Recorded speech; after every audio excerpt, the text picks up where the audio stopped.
All right, so it looks like Israel is going to get what they want. They're going to be. They're going to be. Okay. Well, the United States is going to actually. Okay. Now the Israeli government is going to get what they want. The Israeli government is going to get what they want. We reiterate that.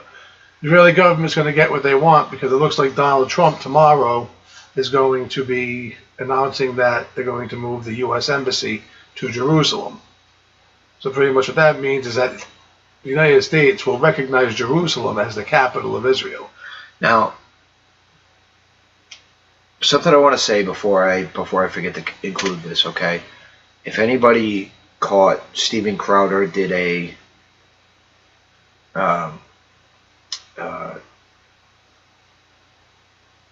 basically a question and answer session with Alexa, the little freak robot that what is it, Amazon puts in your house or somebody, and asked what Jerusalem was, and it said it's the capital of Israel. Not correct. Now that may be true in the future. No. But as of right now, it's Tel Aviv. Okay, but that's what this thing was programmed to say. Mm-hmm. So you need to put that in the background now. In reality, what does the U.S. moving its embassy from one city to another really mean? It's just a recognition of the capital being Jerusalem. Symbolically. But really, it's just moving some desks and somebody's potted fern. It's not that big of a deal. We changed the location of embassies based on any number of factors.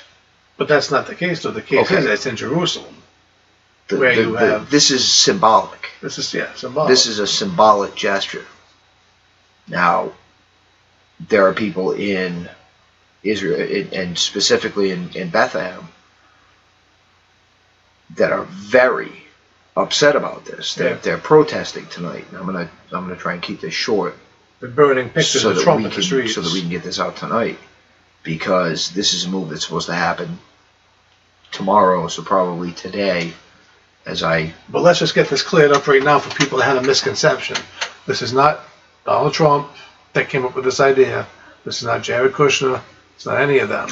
This is something that was brought to the U.S. Senate in 1995.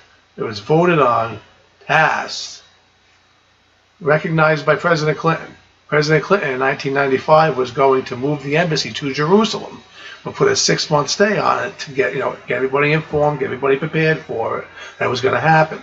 But what's happened ever since 1995 is these 6-month stays have been extended and extended and extended since 1995. Well, now Trump, one of his election promises was, I'm going to change recognize Jerusalem as the capital of Israel.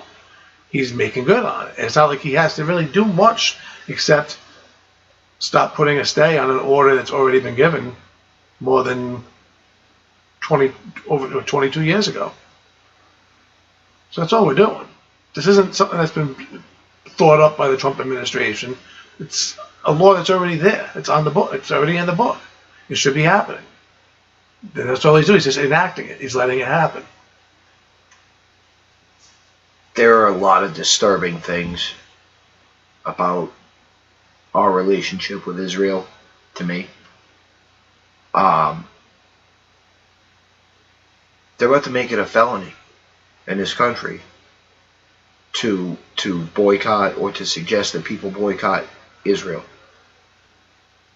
Dr. Cynthia McKinney talks about the Israeli influence in Washington.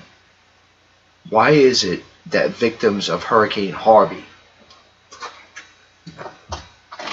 in part of the agreement to get aid, have to make a promise not to boycott or promote the boycotting of Israel to get aid? These are flood victims that we're talking about. Why would that language appear anywhere?